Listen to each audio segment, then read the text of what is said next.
drink a vial, and then you get to live another life. See what it is that you've been missing out on all this time.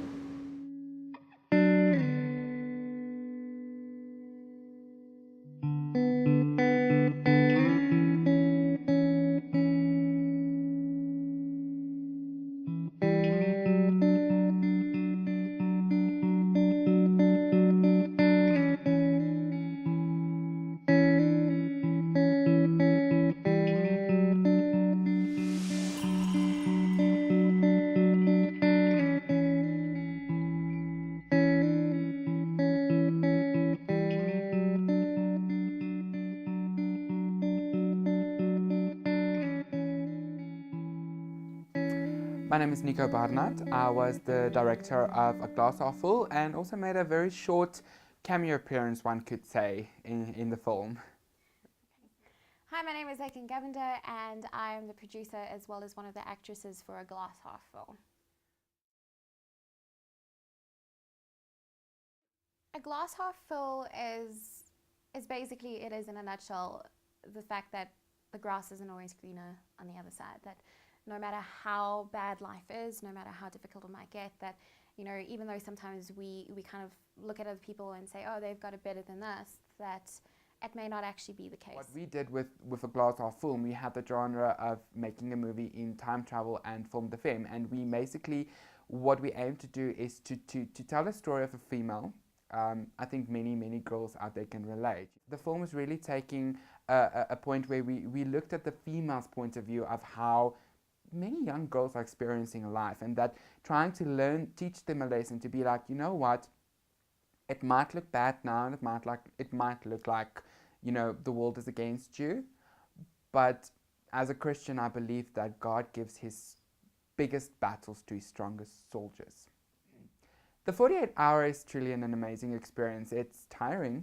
You do need a few days after the 48 to recoup and rehabilitate, but it was a true experience. I think this year was exceptional because we learned so much from last year that we improved upon. So, you know, the experience for the 48 was just phenomenal. Seeing a group of aspiring people that are so talented, whether it's actors, cinematographers, editors, you know, seeing just a group of people coming together and creating a phenomenal story in just 48 hours, it was truly an exceptional experience. It's something that I would do over and over and over again. So I really wanted everything to go off perfectly. But when you work with people, it's not always easy to do that.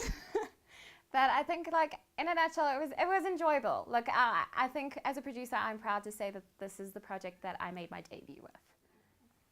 Natasha is phenomenal. She's really such a talented young lady. I think, you know, when we were working with the concept of the story and we needed to try and see which cast members and which actresses are going to fit in the role best, she immediately came to mind. You know, I haven't seen much of her acting in the past, but by meeting her a few times, sitting down with her, getting her involved in other projects, specifically a theatre show that we wanted to do, I could see the type of person that she is. I could see the values and the traits and personality traits that she had. And, you know, it was one of those things that we thought that, you know what, specifically for that role, she would be the best fit. She did an exceptional job bringing the character to life and, you know, went over and above the expectations that we had and really delivered an amazing performance. Working with Natasha was absolutely fantastic. She's absolutely lovely. There was no problems. Like, I think from an acting standpoint, she was just with it. You know, you didn't need to pull, from what I could see, the director didn't need to pull a performance out from her. She just gave it. You know, even acting with her, I felt like she gave it. You know, that scene in the tub, it felt real to me because, you know, she didn't help me, you know, when I needed to try and pick up her body weight. She kind of just lay there limp. Deborah has a bundle of joy. That is all I'm going to say. She's really a phenomenal person. You know what? I've come across a lot of people in my life that I've met, and I've never come across someone like Deborah. She's truly such a talented person. You know, it was very fun working with her. It was great working with Deborah because you know that she's always going to bring a lot to any project that she works on. But it was also challenging because she had time restrictions, and I know that day we had only asked her to come in for a few hours, and when we went over that time, it was becoming a little bit difficult because of the fact that obviously she had other appointments to make. So as a producer, you kind of like need to run and scramble and make sure that everything happens so that you can try and stick to schedule or pull a rabbit out of a hat to try and make sure that she can go home sooner. So, but Deborah is lovely. Like, she was very understanding. Working with Laikin Govender, you know, this year she was brought on as a producer. Last year she was our lead actress, and this year I said to her, you know what? You need to produce this year because, you know, I can't think of anyone else that can do a better job than you do. I think it's because also we're working on other projects, and over the past month I've grown so close to her, learning the type of person that she is. I knew that there's no other person than her that could do what a producer needs to do. She was telling me that if I'm a producer this year, I'm going to try and avoid acting. And I said to her, oh, we'll see what happens on the weekend. And the weekend came and everything started running very smoothly. But then the script came and we saw, okay, well, we've got Rachel and Sarah. And knowing that Sarah had an emotional scene, knowing that Sarah needed to pour out emotion, I knew that there was no better person than Laikin to do that. Because I've seen her acting in the previous projects that we've done, and I knew that there's no other person than Laikin that can do it. So I told her, sorry, I know you now need to double as producer and actor and actress, and making your producing debut on a 48-hour film project, making your producing debut on a film that you need to do in 48 hours, being sleep deprived, that takes guts. Nah, working with that guy is cool. I've worked with that guy often. Like Nicho Barnard, he's actually awesome to work with as a director. He knows what he has in mind, and he's able to translate that very clearly to you as an actress.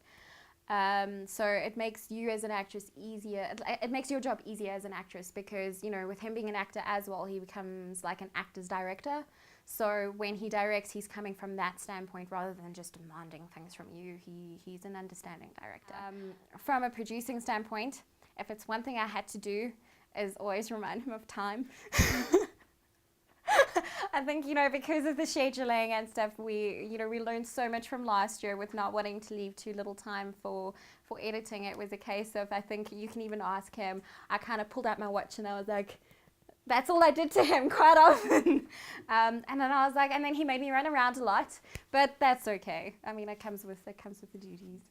I think my favorite scene in the entire movie has to be the very last scene with the two sisters in the garden. It's just such a feel-good scene. Like, if you go through the experiences that the character is going through in the entire movie, and you start off with this emotional, heart-wrenching scene, and it goes through happiness and joy and laughter and comic, and it all goes back to dramaticness, and then it ends with the scene in the garden. It's truly an exceptional way to end a movie, and I think it ends the movie on a high note where the audience feel warm and fuzzy inside. My favorite scene has to be the one with director Nicho Barnard and Mr. Grant Arrow. I just think that was hilarious. Just both facial expressions. Grant making his acting debut and Nicho just looking so, blasé about the whole thing. I think, to be honest, this year with the 48 Hour, we worked with different types of people. So some of the people that we worked with this year was people that joined us last year on our first 48 project, which was Play Me. So we had some of the regulars that joined us last year that joined again this year. And then we had some new people. We had brand new people that we worked with for the very first time in our profession. And I can honestly and truthfully say that the group that we worked with, everyone combined, was by far the best group of people that I've ever worked with in my career. It was like it's a group of people that knew each other for 10 years, even though in some cases people only met each other for the first time on that weekend. And if you put a bunch of people that are passionate about one thing together, it can only be a success. It was great in total.